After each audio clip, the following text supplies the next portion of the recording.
மழை பெய்து கொண்டிருந்த இரவில் அருண் சாலையில் கிடந்த ஒரு பழைய பெட்டியை கவனித்தான். அதன் மேல் கவனமாக திறக்க வேண்டாம் என்று எழுதப்பட்டிருந்தது.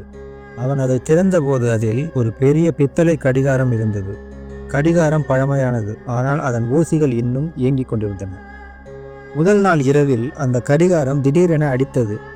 7 மணி. அதே சமயத்தில் கடிகாரம் ஒரு மெதுவான குரல் எழுப்பியது. அருண். அவன் நின்று விட்டான். வீட்டில் யாரும் இல்லை. அவன் அதை பிழையாக நினைத்து மின் இணைப்பை இழுத்து விட்டான். ஆனால் ஒளி நிற்கவில்லை. அதற்கு பதிலாக கண்ணாடியில் அவனுடைய முகம் சற்று வளைந்து மற்றொருவரை போல மாறியது. அடுத்த நாள் காலை அருண் தனது வீட்டு சுவற்றில் ஒரு புதிய நிழலை கண்டான். சூரியன் அங்கே விழவில்லை, ஆனால் அந்த நிழல் நகர்ந்தது.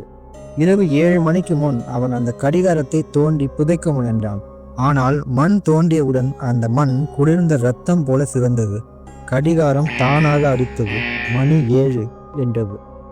அடுத்த நொடியே அவன் நினைவுகள் மங்கின. அவன் பெயர், வீடு, வாழ்ந்த ஆண்டுகள் எல்லாம் மறைந்தன. அவன் பார்த்த கடைசி விஷயம், அவன் கையில் அந்த கடிகாரம் ஒட்டி கொண்டது போல பிரகாசித்தது. அதிலிருந்து ஒரு குரல், 7வது மணி முடிந்தது, நீயே இப்போது நேரத்தின் காவலன். 3 நாட்களுக்கு பிறகு அந்த வீட்டின் வழியாக சென்றவர் ஒரு பழைய பெட்டி கண்டார். அதில் கடிகாரம் இருந்தது. ஆனால் இம்முறை அதில் அருணின் முகம் பிரதிபலித்தது. ஊசிகள் நின்றிருந்தன. ஆனால் அவர் அதை எடுத்து சுத்தம் செய்தபோது கடிகாரம் மெதுவாக ஒலி எழுப்பியது. ஆண்டனி, 7 மணிக்கு தயாரா?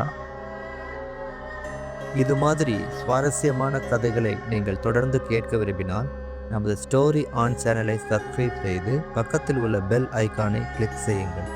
மறுபடியும் ஸ்டோரி அப்லோட் செய்யும் நேரம் உங்களுக்கு உடனடியாக நோட்டிஃபிகேஷன்ஸ் வரும்.